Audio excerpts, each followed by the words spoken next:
అందరికీ నమస్కారం. So Telangana Gaddar film awards నిన్న బిగ్ ఈవెంట్తో కన్క్లూడ్ చేశాం.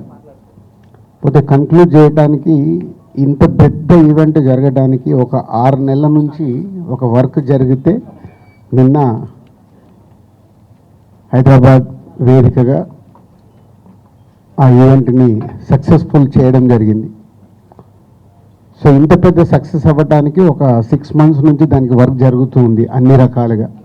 ఇందాక ఎండి గారు చెప్పినట్టు తెలంగాణ గద్దార్ ఫిలిం అవార్డ్స్ ఇవ్వాలంటే దానికి ఎలాంటిది రూల్స్ అండ్ రెగ్యులేషన్స్ కావాలి అని బి నరసింహరావు గారు కమిటీలో ఫైనల్ చేయడం, దాని తర్వాత ఎఫ్డిసి ద్వారా దానికి సంబంధించిన అన్ని డాక్యుమెంట్ రూపంలో కన్వర్ట్ చేయడం రూల్స్ అండ్ రెగ్యులేషన్స్ని, దాని తర్వాత 2 కమిటీలను ఫైనల్ చేయడం.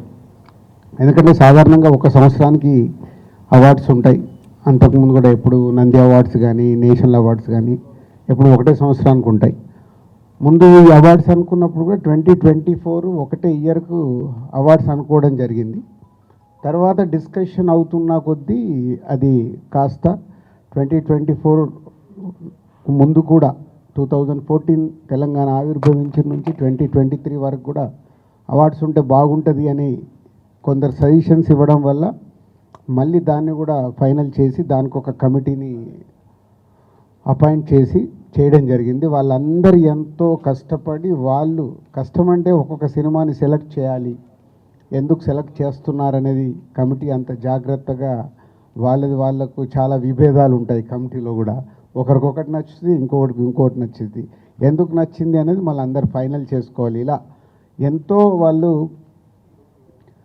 ప్రిపేర్ అయ్యి అన్ని ఫైనల్ చేసి, సినిమాల్ని ఫైనల్ చేసి, టెక్నీషియన్స్ ఫైనల్ చేసి అలా ఇస్తే మళ్ళీ వాళ్ళందరినీ కోఆర్డినేట్ చేసి నేను ఈవెంట్కి తీసుకొచ్చి ఆ ఈవెంట్ని సక్సెస్ చేయడం అనేది ఒక పెద్ద బాధ్యత కిందే తీసుకున్నాము లాస్ట్ 6 మంత్స్ నుంచి. అది నిన్న ఇంత పెద్ద సక్సెస్ అయినందుకు ఈవెంట్ చాలా చాలా చాలా హ్యాపీగా ఉంది.